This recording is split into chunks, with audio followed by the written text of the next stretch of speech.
This week, we won't be covering Afghanistan, wondering when the hell the US will leave. The guy who mooned the president. Hillary Clinton contemplating university life. The marriage equality postal vote in Australia. Why is Harrison Ford still playing characters 20 years after they were good? We will be covering From the best news headquarters in the world, this is Breaking News, a Recap, with Wesley Newfarmer and Jessica Pratt. Good evening and welcome to Breaking News, a Recap. I'm Wesley Newfarmer, and I'm joined, as always, by Jessica Pratt, the woman who just won't quit, no matter what. Thank you, Wesley. I'll stay until our job is done and there's no new news to report. New news? Here's what happened this week. Lego will soon release its official Women of NASA collection on November 1st.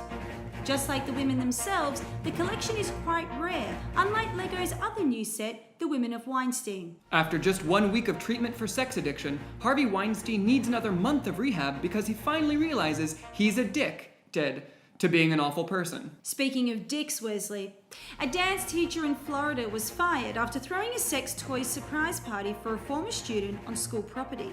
This is what happens when overworked teachers have no one else to invite to their bachelorette party. Alfonso Ribeiro, the actor who played Carlton on The Fresh Prince of Bel-Air, says constant demands to do his famous dance are making his life a living hell.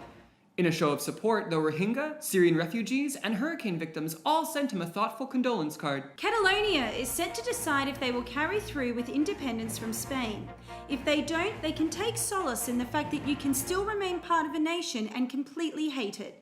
Kind of like Scotland. On October 4th, 4 US soldiers were ambushed and killed in Niger. I believe it's pronounced Niger, and that's not it. On October 4th, 4 US soldiers were ambushed and killed in Niger.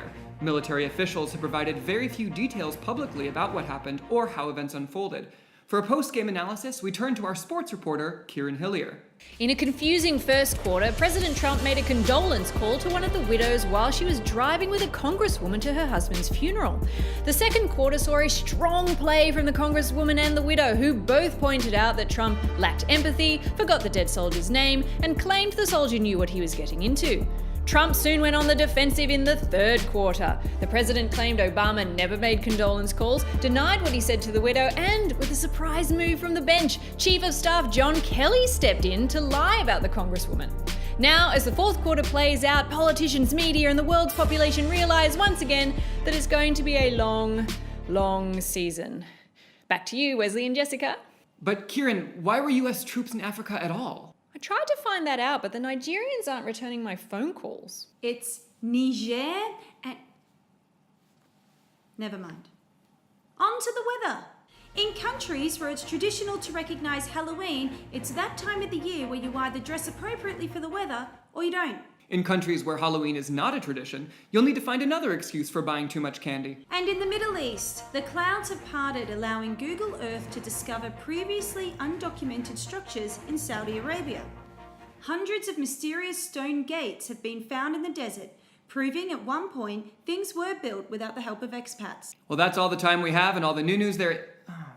New news. If you liked our show, please subscribe and click that button. If you didn't, maybe this will help.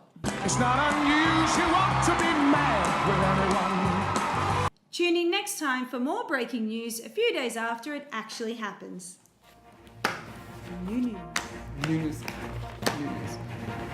I nailed Saudi Arabia.